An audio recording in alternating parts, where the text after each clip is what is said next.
Hi everybody, welcome back to another Engsci recap video. My name is Jason. I just finished my second year of engineering science at the University of Toronto, and today I will be talking about ESC203, Engineering and Society. So ESC203 is a class that I took in my fall term of second year. It's one of the few humanities and social sciences courses, or HSS, classes that we take. In fact, it might be the only one. I could be wrong. I know for a fact it counts as an HSS credit, but I don't know if we have any other classes that do that are mandatory. But anyways, when I took the class, the professors were Professor Robert Irish and Lisa Romkey. And in this video, I'm going to be going over a lot of the course sort of material, the course content that we covered, but I'll also be talking about the different assignments we had, what the course structure was like. The reason I'm doing that is because it's not so simple to go over a test question. You know, we did have like a midterm test where we um, had long answer questions. I considered maybe sharing those and going over them, but I felt like there was no need because unlike our other classes where there's sort of like one answer to a question, it's not so simple in a humanities course like this.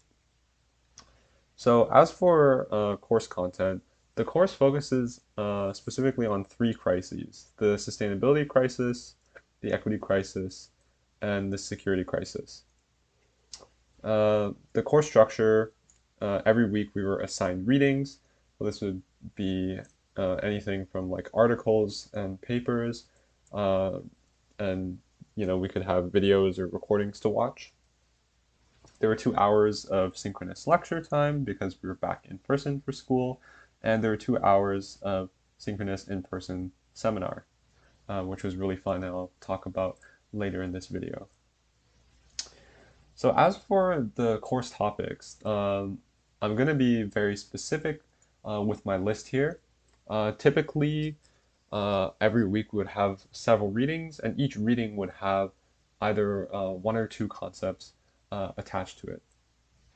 So obviously we have to begin with definitions of technology. We talk very broadly about worldview, and we get started on learning some tools that help us um, sort of help us analyze the world around us and different socio-technological systems. So that would include actor network theory, as well as affordances. We also learn broadly about ethics, different ways of viewing ethics. Um, we talk about, of course, the sustainability crisis. That was the first one we touched upon. So covering ideas like sustainable growth, petrocapitalism, post-growth ideas. And then within the equity crisis part of the course, we talk about design for social justice, techno-capitalism, and going into financial inequality. And then for the security crisis, we go over ideas like surveillance capitalism, computational politics, and a little bit about human connection and empathy. So now I'm gonna talk a little bit about the assessments we had in this class. So one of the first assessments we had was related to actor network modeling. Essentially, uh, we were asked to basically make our own actor network with any socio-technical system we wanted, and we wanted to position ourselves within that network.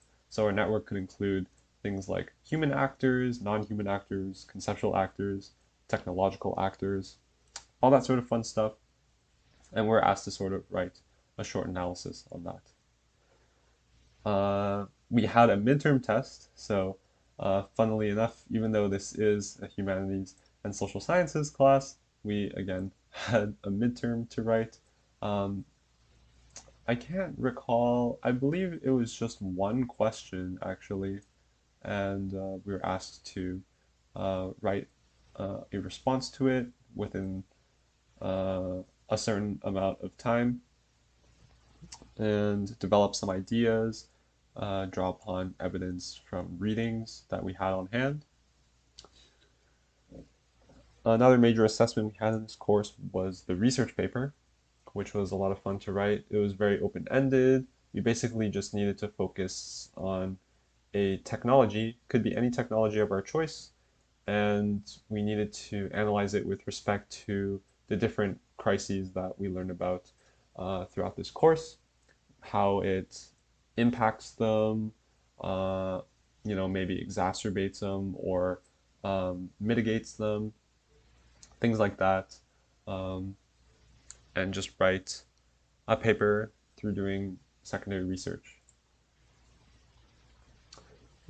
Another assessment for this class that we did was a podcast assignment. This was a lot of fun. This was done in groups in your seminar, and you basically had to sign up for a time slot. I believe there was one podcast typically every week, and you basically had to make a podcast related to the crisis that we were learning about at the time.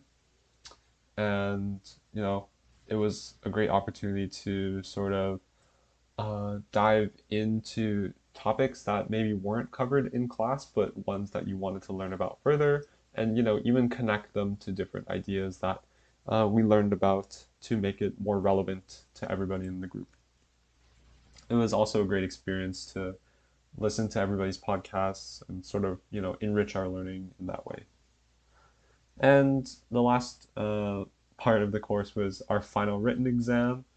Um, I believe it was asynchronous. So the questions were released at the beginning of the exam period, and then we had a certain amount of time to complete them. Um, it was totally asynchronous, though. All we needed to do was submit our answers before the deadline. I believe there's something like 3 or 4 questions. And again, they were same format as the midterm test. We were expected to draw upon readings as evidence to support our arguments. And they were very much related to broad concepts that were taught during the course. And now I'm going to talk a little bit more about the in-person seminars because, to be honest, I think they were really um, what made the course so special, in my opinion, compared to some of the other engineering classes I've had. Um, the first thing I really noticed about the seminars is if you go into them, you know, for me, I'm relatively new to taking humanities and social science courses. So going into this course, I didn't have that many sort of uh, like opinions regarding a lot of the content that we were learning. And so I felt like the seminars really helped shape um, my worldview regarding a lot of these topics. Having these discussions really helped me position myself as to what I believed and even like what I valued.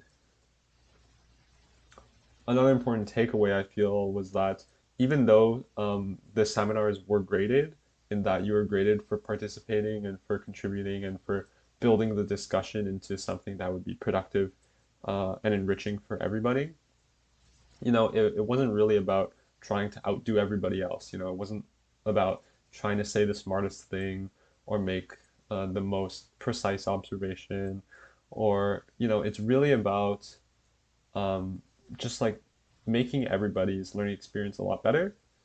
Sharing personal experience was something that was really effective, I felt. Um, and even just like, making mistakes or saying things in not so precise ways helps bring out uh, a lot of learning and a lot of enriching uh, lessons. So yeah, I wasn't always, supposed to be competitive.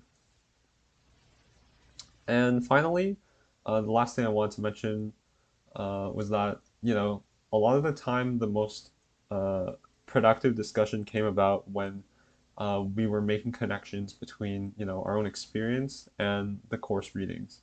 Um, I feel very lucky to be in a class of such diverse individuals, and so any time during seminar when someone, shared an experience that they had, um, maybe from when they were growing up or from their past, it really helped create unique points of discussion.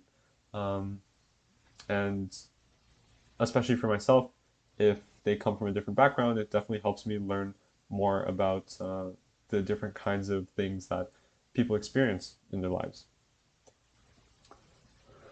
So those are my takeaways generally from the seminars. And before I end off this video, I'd like to make some quick acknowledgements. So I'd like to thank Professors Irish and Romkey for the course content as well as the instruction.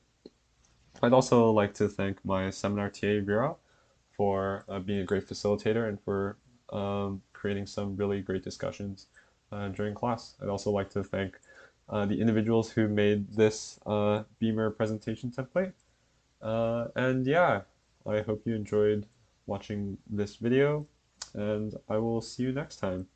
Take care.